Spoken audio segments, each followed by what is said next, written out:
Greetings everyone, this is the Sage of Calidor coming to you with another video, and this video is going to be different. I hope it will interest you more. This video is actually a response to a certain video I watched a few weeks ago, and I want to give my own thoughts about it. And it's regarding Lord of the Rings. I said this before and I will say this again. I like Lord of the Rings. Well, that's not true. I love Lord of the Rings. I want to say I'm kind of a bit obsessed with it. I love the cultures, the society, the concept of good versus evil in a constant battle for control. I love that good triumphs over evil.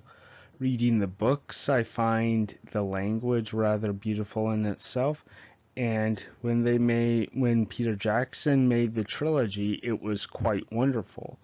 One noticeable trait in the Lord of the Rings trilogy were their weapons, especially their swords.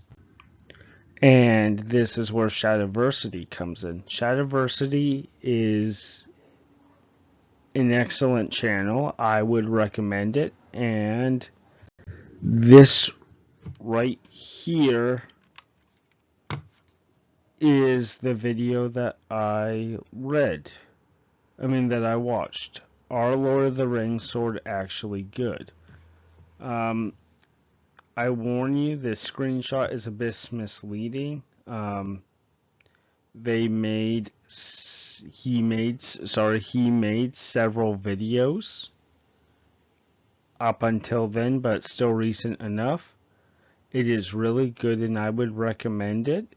Shad and his brother, I believe, rated iconic swords, and I mostly agree with him. They went over Aragorn's various swords, they went over Glamdring, they went over Orcust and many other swords, and I say they did a pretty good job on rating the swords for the most part. With their exception of Elrond's sword, they rated it a 5 because of the prongs on the sword, and they thought it was stupid. Normally, I would be fine with it. I mean, I have my own preferences. I personally would have given it a 8. I can understand the prongs towards the hilt might turn somebody off, but it was rated below an Uruk-hai sword. This sword got a higher rating thanks to it being a cleaver and having an armor-piercing spike at the end. And I disagree with this because this sword looks very unwieldy, and I don't see how you can wedge that spike into someone's gut or anything.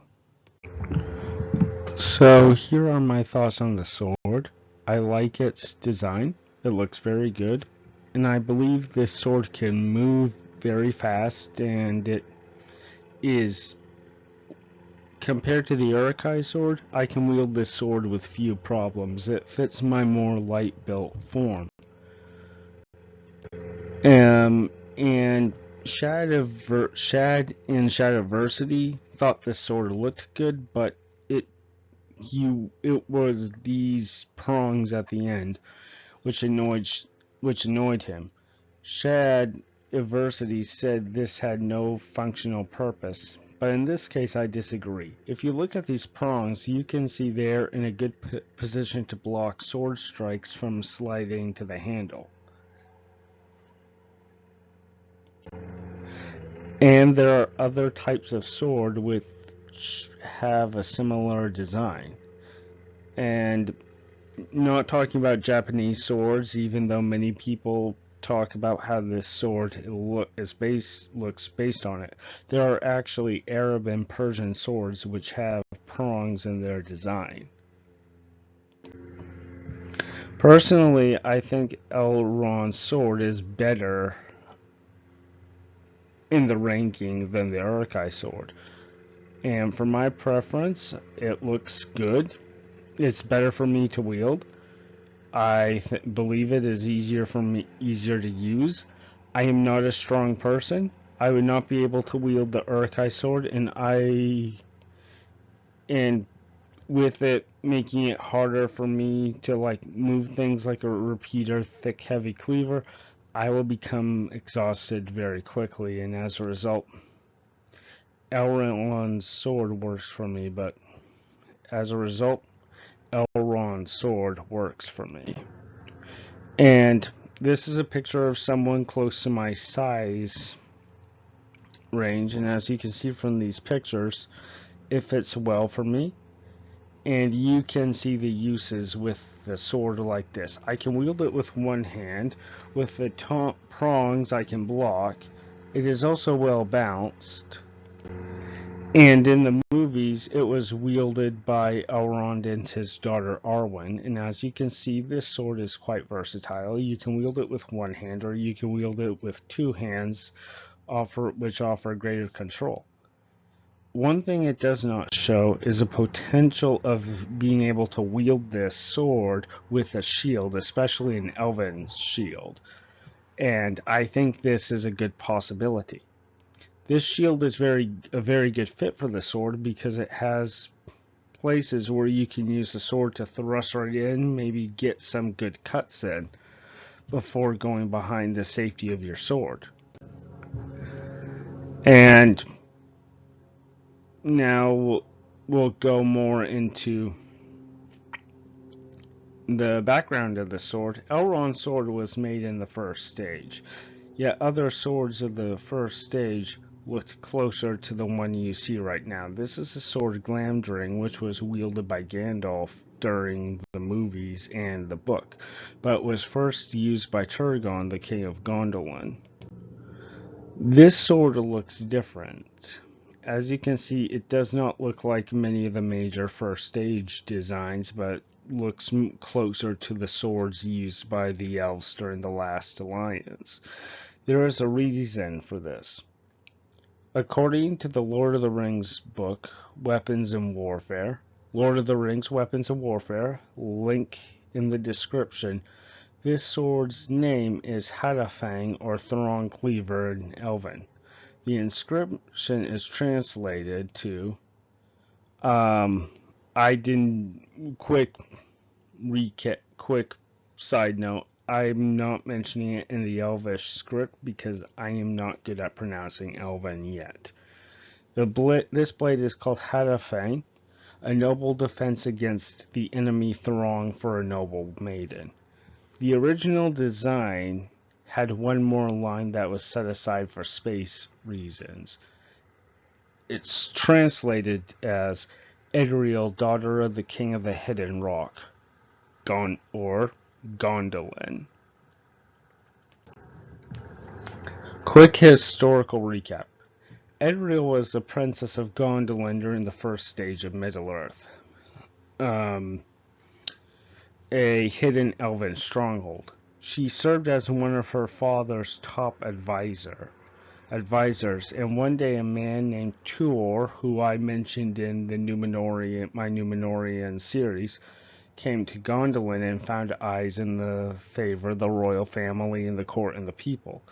Tuor and Edriel fell in love and married, and they produced a son, Arundel, the Mariner, the father of Elrond and Elros. So this sword was made for Edriel, and eventually she passed it down to her son, who eventually gave it to Elrond. But more into the history of the sword. There was one individual who was unhappy with everything, was unhappy with Edriel marrying this guy. It was Maeglin, Edriel's cousin, who had an unhealthy obsession over Edriel.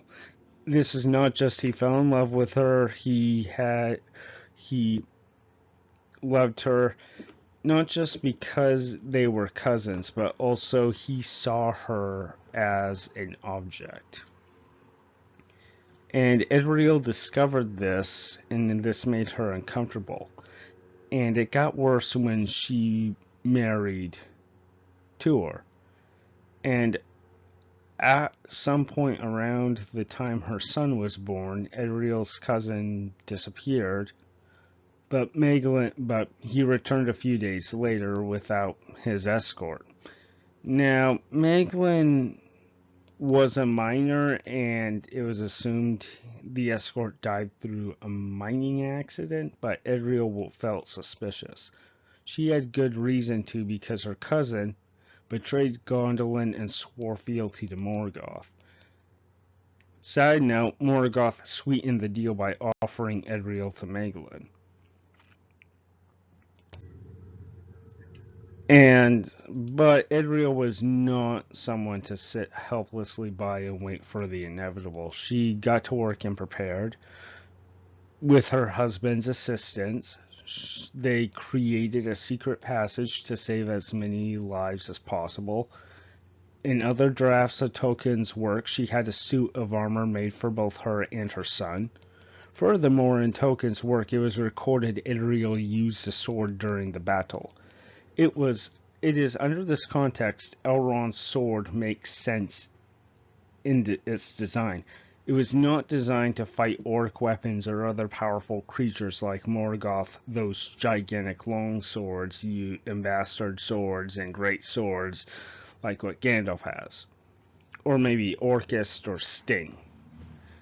It was designed to block elf weapons because Edriel feared her cousin would try to kill her son. And her fears were confirmed because eventually the fall of Gondolin happened. When her son was around 7 years old, Morgoth made his move. Even with Edriel's preparation, the defenders were hard-pressed, and she still struggled to save as many elves as she could and as the soldiers could. They saved a good amount, though. And it was during this battle, it was recorded Edriel wielded a sword. Even though this did not make it to the major copies that we see in the Silmarillion, it was in one of Tolkien's other works. What happened in this battle is subject for another video, but for the purpose of this video, Edriel used a sword to defend herself and her son from Maeglin, and it succeeded. She bought enough time for her husband, Tuor, to arrive just in time to stop her cousin's treachery. So, for a final analysis, Elrond's sword or Hadafang is good for a one-handed sword, but it can be used two-handed. I believe you can use it as a shield. It is fit for a lightly built person, not a physically strong person, but it's designed more to thrust and cut. You look at the designs, the pictures during this video, and you see it's more of a thrusting weapon, but it can cut. It's not designed to hack, and at the end of the day, this sword was designed as a personal defense weapon. In conclusion, these are my thoughts. Even though I don't agree with Shadiversity, I still highly recommend the channel. I still recommend his channel. He offers a lot of good insights about history weapons. And his other channels are good, and I recommend you check them out. Anyway, this is the Sage of Calador. Thank you for taking your time to watch this video, and I'll see you next time. Bye.